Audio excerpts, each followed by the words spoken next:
بسم الله الرحمن الرحیم. الحمد لله والصلاة والسلام على اشرف الانبیاء والمرسلین و من تبعهم بإحسان الى یوم الدین. السلام علیکم و رحمت الله و برکاته. درس عقیده را از کتاب فقه اکبر امام ابو حنیفه دوام میدهیم و دوستان عزیز خاطررسان میکنیم که این درس آخران میباشد. موضوع این درس نشانه های روز قیامت. امام ابو حنیفه رحمه الله میگویند و خبر المعراج حق فمن رده فهو مبتدع ضال و خروج الدجال و یأجوج و مأجوج و طلوع الشمس من المغربها و نزول عیسی علیه السلام من السماء و سائر علامات یوم القیامة على ما وردت به الأخبار الصحيحة حق كائن والله تعالی یهدی من یشاء الی صراط مستقیم. یعنی معراج پیامبر گرامی صلی الله علیه و سلم حق است. کسی که آن را رد کند گمراه و مبتدع است. خروج دجال و یأجوج و مأجوج، طلوع آفتاب از مغرب، نزول حضرت عیسی علیه السلام از آسمان و سایر علامت‌های روز آخرت همان گونه که در روایت‌های صحیح آمده است حق و ثابت است. خداوند هر کس را بخواهد به راه راست هدایت می‌کند. دوستان عزیز، اکنون بیایید شرح این گفته ها را ببینیم. اگر پرسند که معراج چیست و انکار کننده آن چرا گمراه می شود، جواب میگوییم که مراد از معراج سفر پیامبر صلی الله علیه و سلم از مکه به بیت المقدس و از آنجا به آسمان است. در این سفر آن حضرت صلی الله علیه و سلم با همراهی جبرئیل علیه السلام در براق سوار بودند. براق حیوانی است که از اسب خردتر و از خر کلانتر می باشد. در آن سفر پیامبر صلی الله علیه و سلم الله تعالی را ندیدند، بلکه از پشت پرده به او تعالی ملاقات کردند.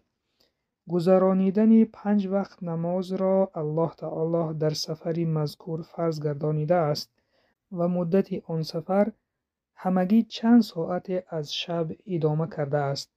دوستان عزیز، حقیقت این سفر از مکه تا بیت المقدس با آیت اولی سوره اسراء و بقیه امور در آن واقع شده با احادیث صحیح ثابت شده اند. از این رو اگر کسی آن را به تماما یا تنها تا بیت المقدس رفتنشان را انکار نماید کافر می شود، زیرا آیت های اولی سوره اسراء را انکار کرده است.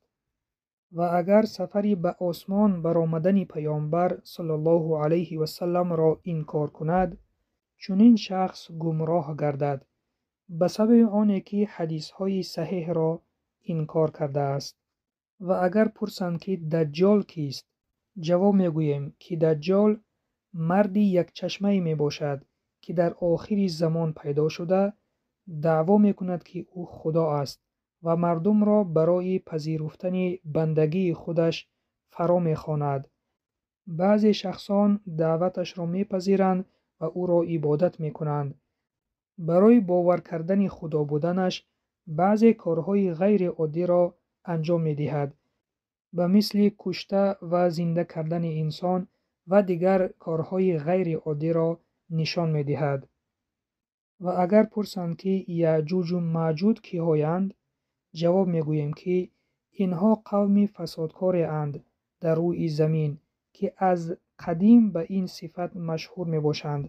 در زمانش ذوالقرنین در راه آنان دیواری آهنی بنیاد کرد و آنان را در مکان خودشان محکم ساخت و مردم از شرشان نجات یافتند.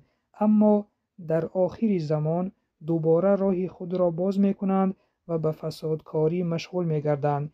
عیسی علیه السلام بعد نزولش به لشکر آنان جنگ می کند و سرانجام الله تعالی هلاکشان می سازد. این بود معلومات کوتاه درباره نشانه های روز قیامت. و در آخر امام ابو حنیفه رحمه الله گفتند والله تعالی یهدی من یشاء الی صراط مستقیم. و از جمال فضیلت الله تعالی است که هدایت می کند کسی را خواهد به سوی راه راست. او تعالی به مقتضای عدلش عامه مردم را به سوی دارالسلام دعوت می کند. برادران و خواهران ایمانیم، با همین درس عقیده را از کتاب فقه اکبر امام ابو حنیفه تمام کردیم. خداوند از ما و شما قبول گرداند و عمل کردن به آنچه که فهمیدیم بر ما نصیب بگرداند. سبحانك اللهم و بحمدک نشهد ان لا اله الا انت نستغفرک و نتوب الیک. السلام علیکم و رحمت الله و برکاته.